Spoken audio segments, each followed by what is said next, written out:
Olá pessoal, sejam muito bem-vindos à nossa oficina de oratória e apresentação de projeto. Meu nome é Elaine, eu sou estudante de Psicologia e é com muita felicidade que nós iniciamos esse momento de troca e de aprendizagem com vocês. O nosso principal objetivo hoje é oferecer ferramentas práticas e teóricas que ajudem vocês a desenvolverem melhor a sua fala em público, principalmente ali quando se trata do ramo acadêmico, na apresentação de trabalhos e na apresentação de projetos. Eu espero que vocês possam aproveitar ao máximo essa experiência, participem ativamente das dinâmicas e que vocês possam se expressar cada vez com mais autenticidade e confiança. E então, vamos começar essa jornada? Muito obrigada e boa oficina a todos! Hoje eu vou falar sobre oratória, que é a arte de se comunicar bem em público. A oratória não é apenas falar de maneira bonita, mas sim transmitir ideias de forma clara, objetiva e com segurança, para que as pessoas entendam a mensagem que queremos passar. A oratória é extremamente importante, porque a comunicação está em toda a nossa vida, seja numa conversa com amigos, numa entrevista de emprego ou numa apresentação, como essa que estamos fazendo agora. Quem se comunica bem consegue se destacar, transmitir confiança e abrir novas oportunidades. Um exemplo prático: imagine uma pessoa com um excelente conhecimento técnico, mas que não consegue organizar bem suas ideias ao apresentar um trabalho. Ela corre o risco de não ser compreendida ou de não causar o impacto necessário, mesmo sabendo muito sobre o assunto. Já outra pessoa, talvez com menos conteúdo, mas que se comunica de forma clara e segura, pode se destacar justamente por saber como transmitir suas ideias. Uma coisa importante de lembrar é que a oratória não é tanto reservada para poucas pessoas. Na verdade, é uma habilidade que todos podem desenvolver com prática e dedicação. Quanto mais a gente treina, mais natural e seguro se torna o nosso jeito de falar. Por isso, desenvolver oratória é investir não só na nossa comunicação, mas também no nosso crescimento pessoal e profissional. Oi gente, eu sou a Stephanie e eu vou falar um pouquinho com vocês sobre a importância da expressão corporal para melhorar a oratória. Bom, vamos começar com um exercício rápido. Esfreguem a mão comigo. Agora coloquem a mão na testa. Eu aposto que teve alguém que colocou a mão no pescoço quando eu coloquei. E por que isso acontece? Bom, estudos do professor emérito de psicologia na Universidade da Califórnia, o professor Albert Mehrabian, diz que 7% da compreensão de uma mensagem é do conteúdo que é falado, 38% da entonação da voz e 55% da nossa expressão corporal. E foi isso que a gente viu nesse exercício. Vocês seguiram mais a minha expressão corporal, foi eu colocar a mão no pescoço, do que o que eu falei. Agora eu vou falar alguns elementos que precisamos tomar cuidado para melhorar essa nossa expressão corporal. Primeiro, postura. Precisamos buscar ter uma postura equilibrada, uma postura que mostre que estamos seguros e estamos à vontade apresentando o seminário ou um trabalho. Os gestos. Precisamos ter gestos equilibrados também, gestos que estejam em harmonia com aquilo que está sendo falado, gestos que não distraiam a atenção do público. Por exemplo, passar a mão no cabelo, ficar com a mão no bolso, esfregar as mãos, mão nas costas. Então tudo isso são elementos que precisamos tomar cuidado. Precisamos também, se for uma apresentação com um público, uma plateia, vamos dizer assim, buscar girar a cabeça e o tronco para valorizar e olhar para todas as partes da plateia, para que aquelas pessoas sintam que você está dando atenção a todas as partes ali, não ficar só olhando para um lado da plateia, por exemplo. E a nossa expressão facial, ela é muito importante também. Ela precisa estar de acordo com o que estamos falando. Por exemplo, eu não vou dizer para vocês, a oratória é muito importante. Não tem o mesmo impacto do que eu falar, a oratória é importante. Então, a nossa expressão facial, ela vai ajudar a melhorar tanto aquilo que está sendo falado, quanto a nossa expressão corporal. Então, tudo isso são elementos que precisam estar em harmonia. Como eu posso treinar mais isso? Você pode gravar vídeos, como eu fiz várias vezes, para melhorar a apresentação do seu trabalho, para você analisar onde você está acertando, onde você está errando, treinar na frente do espelho e até mesmo com outras pessoas. Assim, esses hábitos vão se tornando cada vez mais natural. Fiquem agora com o resto da nossa apresentação. Agora vamos falar um pouquinho de como lidar com medo e com ansiedade na hora de apresentar em público. Quem nunca sentiu aquele friozinho na barriga na hora de apresentar na frente de outras pessoas? Acho que todo mundo, né? E sabemos que falar em público é uma habilidade muito importante, mas que muitas vezes ela é acompanhada do medo, da ansiedade, também de sintomas físicos como o coração acelerado, a mão suando, a voz ali querendo tremer. E por que isso acontece? Isso acontece porque o nosso corpo vê aquela situação como uma ameaça e ele tenta nos proteger dela, ainda que aquela situação não seja uma ameaça real. E precisamos usar estratégias para controlar mais esse medo e essa ansiedade, como por exemplo, técnicas de relaxamento, para que ali antes da apresentação possamos respirar fundo e nos acalmar para ficarmos mais tranquilos na hora de apresentar. É importante buscar não decorar muito as falas, buscar ter um conhecimento mais profundo do assunto que você vai estar falando, porque quando você decora a fala, caso você na hora da apresentação esqueça alguma coisa, você vai se sentir perdida e não vai saber mais ali o que falar. O que é diferente de quando você busca ter um conhecimento mais profundo daquele tema que você está tratando ali na apresentação. Por quê? Porque você tendo esse conhecimento mais profundo, caso você esqueça alguma coisinha ali, você vai ter mais informações para complementar e o público nem vai perceber que você errou uma partezinha. É importante também você ter essa exposição gradual. Como assim, exposição gradual? Você buscar apresentar primeiro ali para os seus familiares, apresentar para amigos, para um grupinho menor de pessoas, para depois apresentar para um grupo maior. Isso se você tiver muita dificuldade de falar em público, né? Porque o que acontece? Já pensou você tá ali, nunca fala com ninguém e do nada ter que apresentar para uma multidão de gente? É muito mais desafiador, né? Então é muito bom sempre ir treinando com situações menores para que quando você precise lidar com situações assim maiores, um público maior, você já tenha uma certa habilidade, uma certa confiança na hora de apresentar.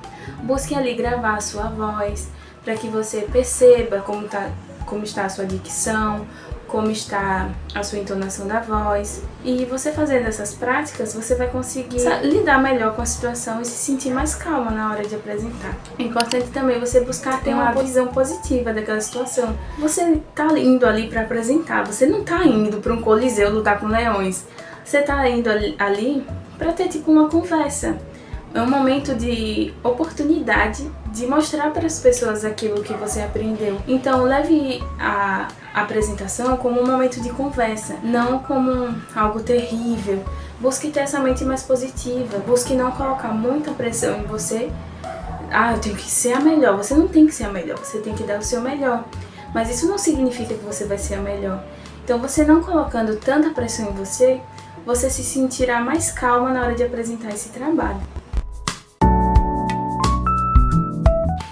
Bom dia, pessoal! Hoje eu quero conversar com vocês sobre um tema que todo universitário vai acabar encontrando em algum momento, que é a estrutura básica de um projeto acadêmico.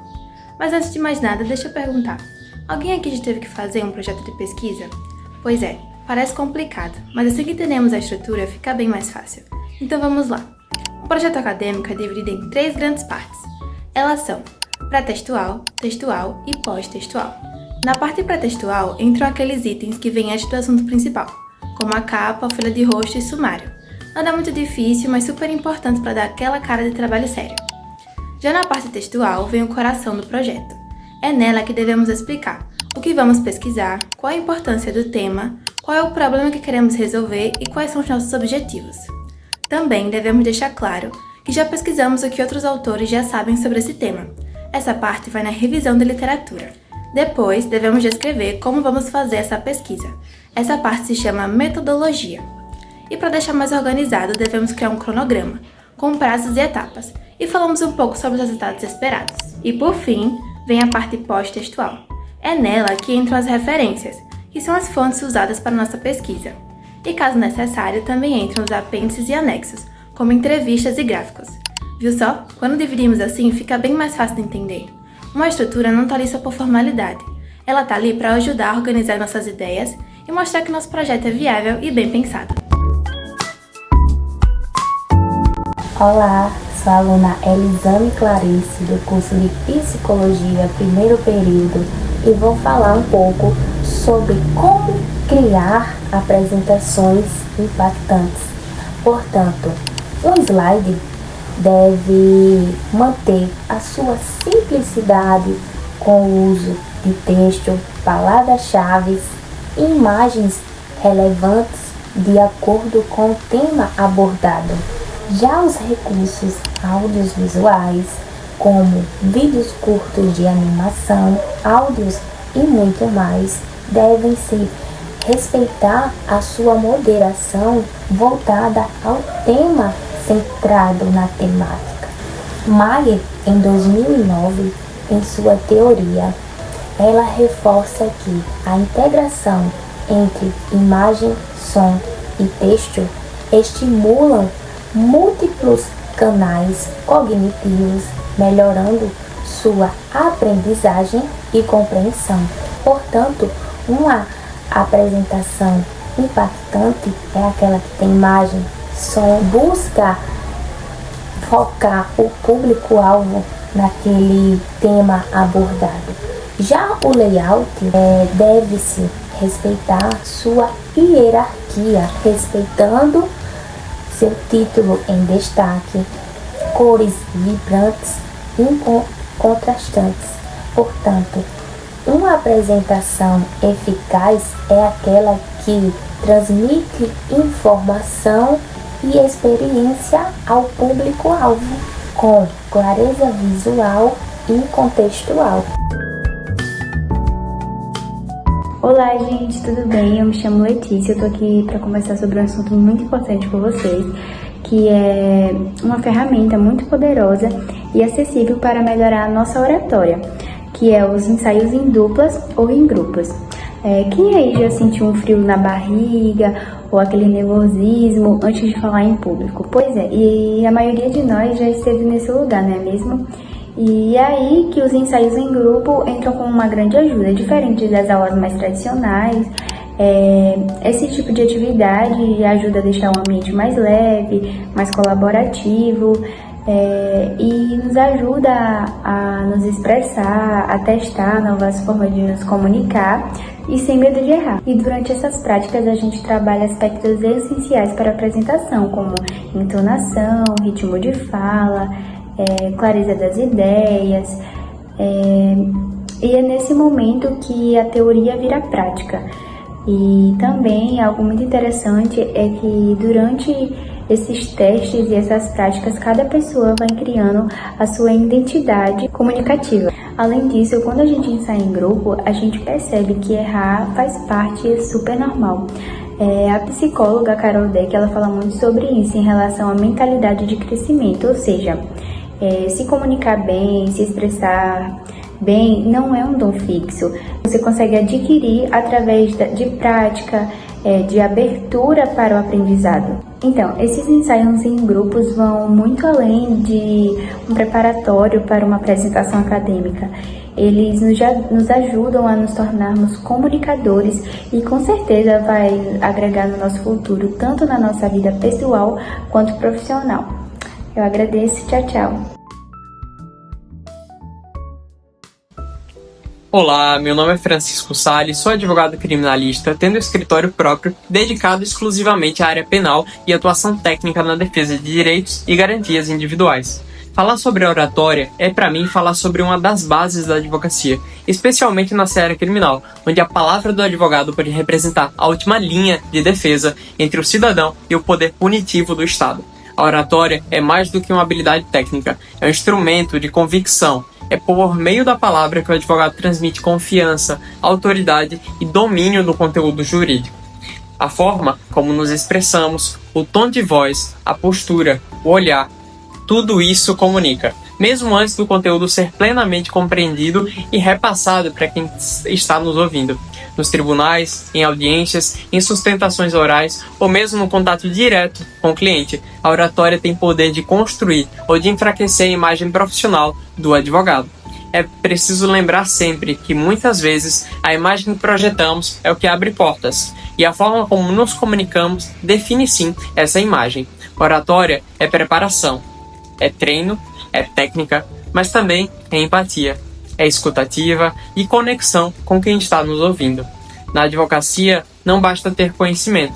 É essencial saber comunicá-lo de forma clara, firme e ética. Isso diferencia o advogado que apenas fala daquele que verdadeiramente convence, daquele que verdadeiramente se conecta.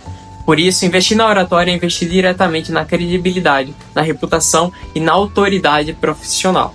Assim sendo, eu agradeço ao convite de todos vocês e parabenizo todos os envolvidos pela iniciativa. Desejo sucesso nessa apresentação e que esse debate sirva de inspiração para que todos nós, profissionais e estudantes, continuemos aprimorando nossas formas de comunicar e representar. Muito obrigado, pessoal!